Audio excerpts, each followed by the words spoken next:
everyone on AuthorTube. My name is Lauren Severe, and you can't even see this cover because of the glare.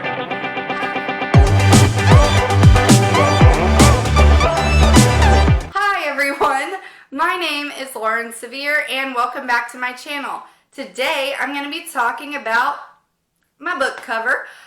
So I didn't really do like a super cover reveal. I kind of lackadaisically did it on a live stream last year because I was so excited and I couldn't hide it. And that's what happened. Yeah.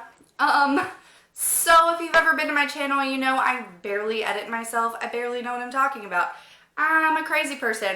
But what I did want to talk about is my cover. A lot of people comment whenever I post links to the book and the little picture of the cover pops up, or I have, you know, promotional images or marketing images with my cover on it. A lot of people have commented talking about how much they like my cover, and that it's very striking, that it's very engaging. And so this video is going to be a little bit about like the psychology behind the decisions that I made with my cover artist, xoxo, when developing this concept for the cover, and also why I think it works well and why people have responded well to it, just in my humble opinion. And that way maybe you can think of things similarly if you're looking to develop your own cover. So first things first, I did not design this on my own. I did work with a professional cover artist. Her name is xoxo. She's got a great portfolio. I looked at her portfolio and worked with her in conjunction with getting ready for the competition that I was in last year when I went up to Vermont and everything.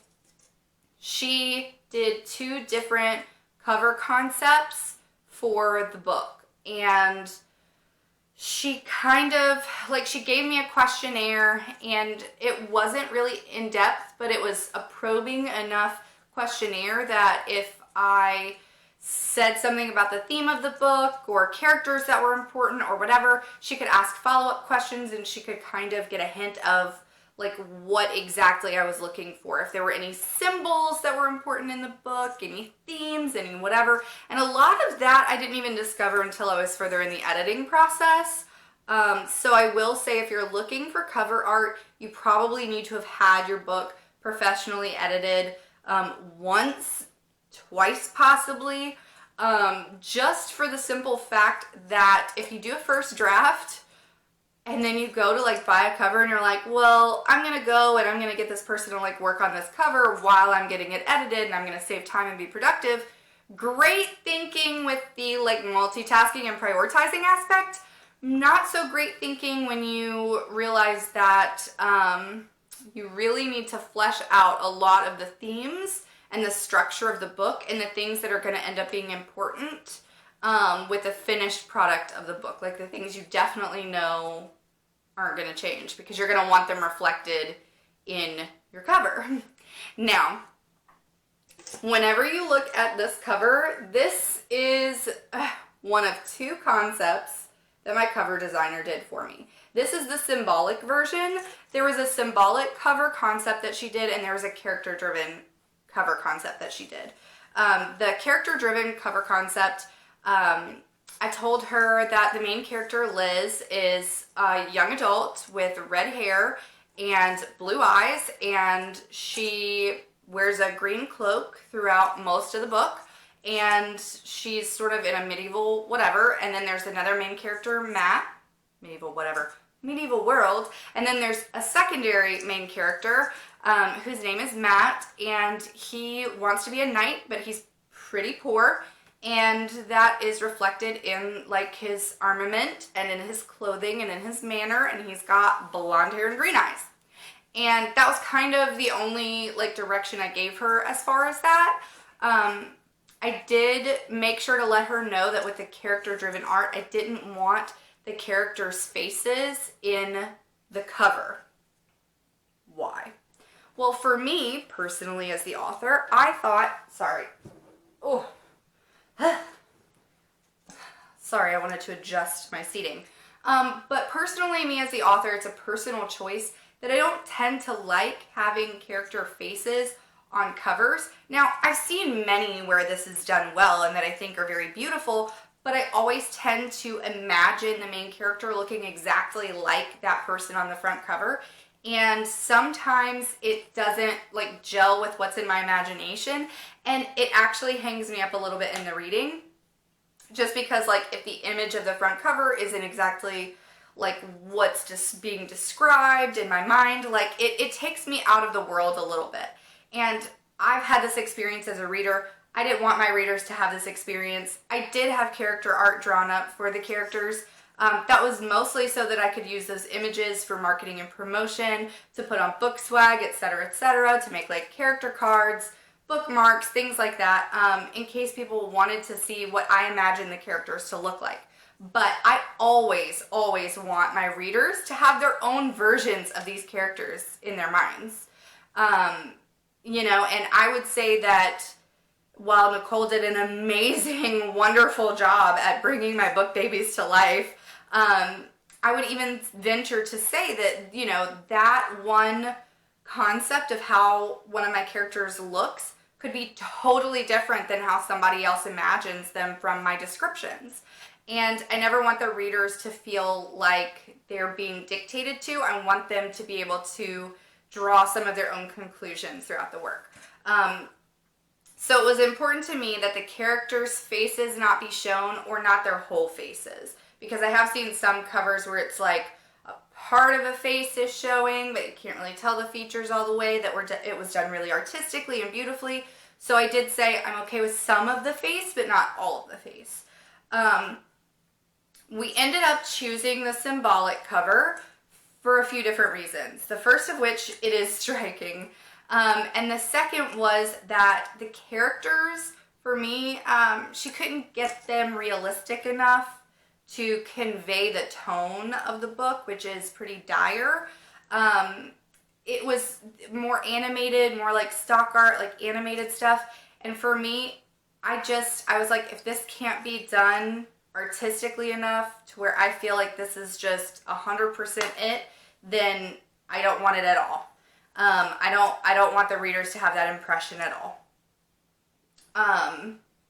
So anyway, let me talk about, since we know which concept I chose, obviously, why I made some of the choices that I made. So in Songs of Autumn, it's a young adult fantasy novel. I'm going to try and get this as close as possible. You will notice a few different things about the cover, like the fact that the background is a very stark white.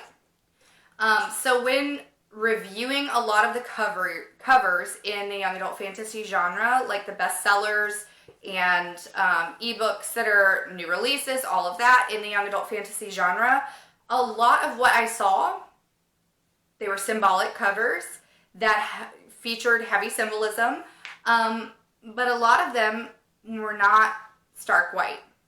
They normally had jewel tones, dark tones. A lot of them had like big, I don't know what I'm trying to say right now. A lot of them had like big images and stuff that were a little bit off center, things like that.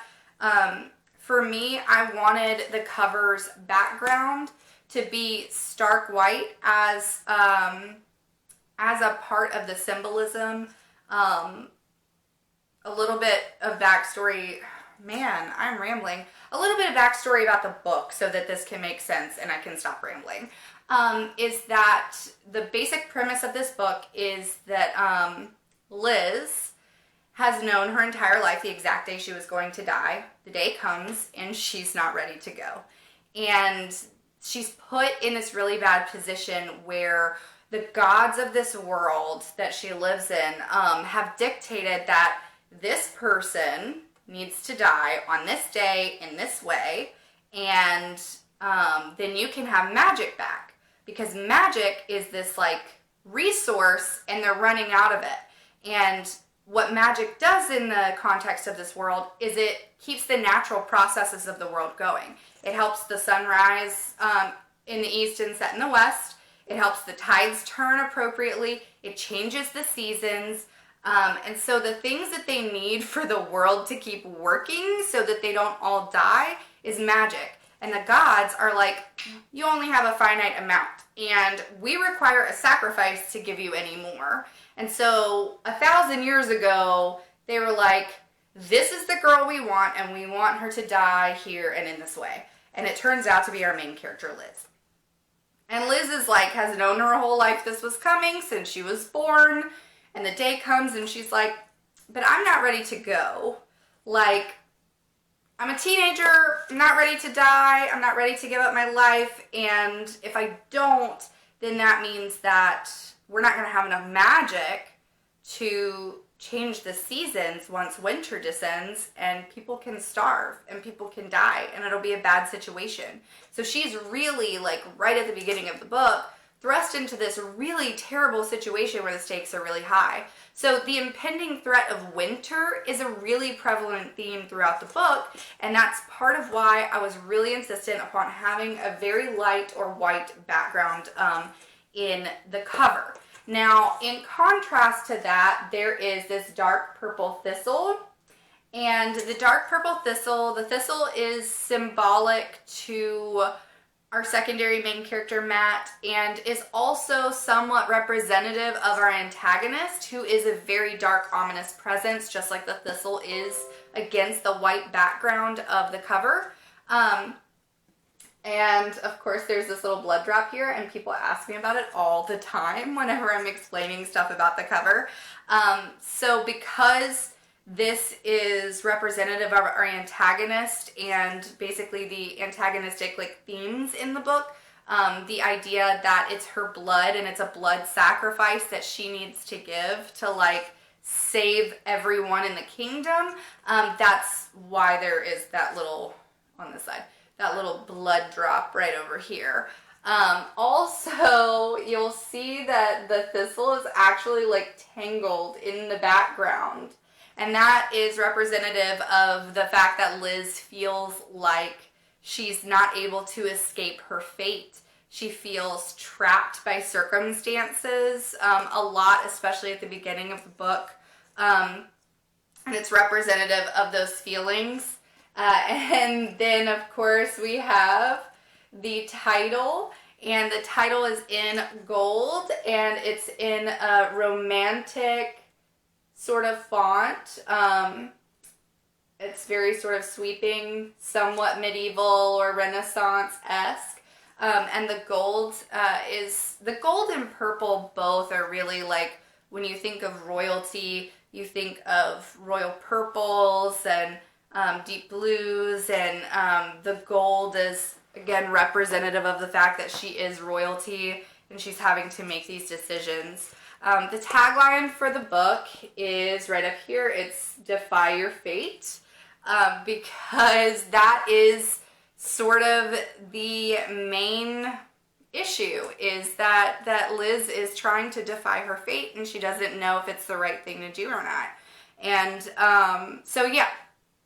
So these are a lot of the things that are representative of elements of the book that I incorporated into the cover. Will readers like get that right away? No. What they will see is they'll see a cover that looks strikingly different from other covers in the genre. It's very high resolution. It's symbolic enough that I think that it would give someone pause or make them want to read the back cover, which is a second opportunity for me to sell them the book. So that's kind of the deal with the cover, is you need something that's eye-catching, something that doesn't give everything away up at the front.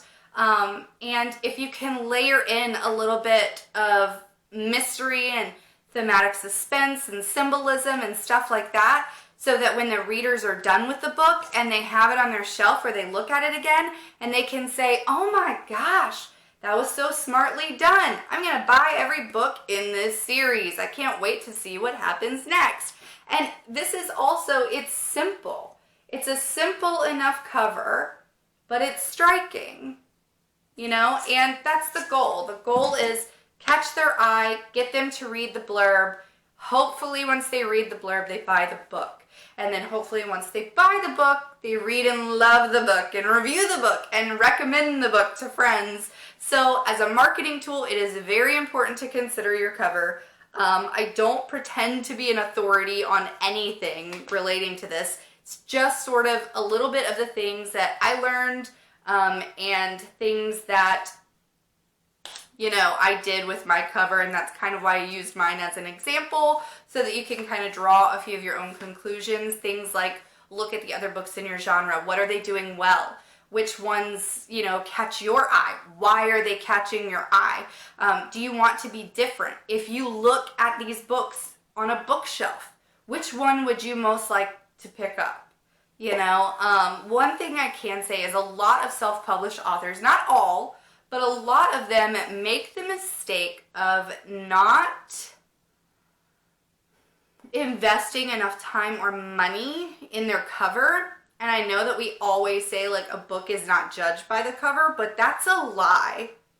It's a lie. If you have a really low budget cover with like images that are clearly stock images that aren't rendered well, or things that just weren't thought out properly, it shows. You know, the lack of care and forethought, it shows.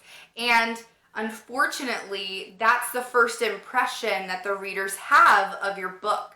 They don't have your writing as a first impression for your book. You know, this is the thing that gets them to the writing. The wonderful words that you've put together so carefully. And once you actually get them to the writing, then, you know, they can really become lifelong fans. I recently joined a like marketing and promotion like for self and indie pub authors like Facebook group, and they had a ton of information on there that I'm like always reading new articles and posts on. And I read a couple of like marketing and promotion for indie author like books and stuff recently. And one of the things that they talk about is that to make money and to be sustainable as like a small business and as an independently published author is that you need to keep putting out content. That it's easier to sell 10 books to one reader than it is to sell one book to 10 readers.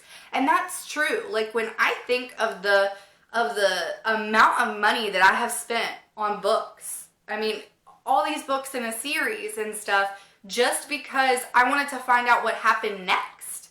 You know, I was invested in the world. I was invested in the characters. I spent tons of money. I spent like $35 on hardback books like 6 times, 7 times in a row sometimes, just because I was so invested in the series. And that's a lot of money that an author made off of just me. So if you take each and every aspect of your book, like your cover, and you really like think it out and you think about it from a reader's perspective on what they're going to want to see, if you think about it from a bookseller's perspective, a library's perspective, a subscription box perspective, what are they going to want to see? What's the quality that they're used to giving their customers? You know, those are the kind of things you're going to want to think about, especially if you're starting, your first book is not a standalone, it's the first in a series. Because if you don't do it right the first time, no one is going to want to continue along the journey. You know, you really need to like think out the cover, because that is what hooks the readers to get them to the back cover copy, to get them invested in buying the book and being interested in the premise of your story. So that is my advice for covers, and a little bit about the choices that I made for my cover and how it relates to my upcoming book, Songs of Autumn, which will be published November 21st of this year, 2020. Arcs are dropping in April. Pretty excited about that. Anyway, this was super fun. I hope that you liked this content. If you have any other questions about my cover, if you want to add anything to the conversation, please make sure to comment down below. I love hearing from everybody. Like and subscribe, because that would be really cool. And yeah, happy writing, happy reading. Have a good night.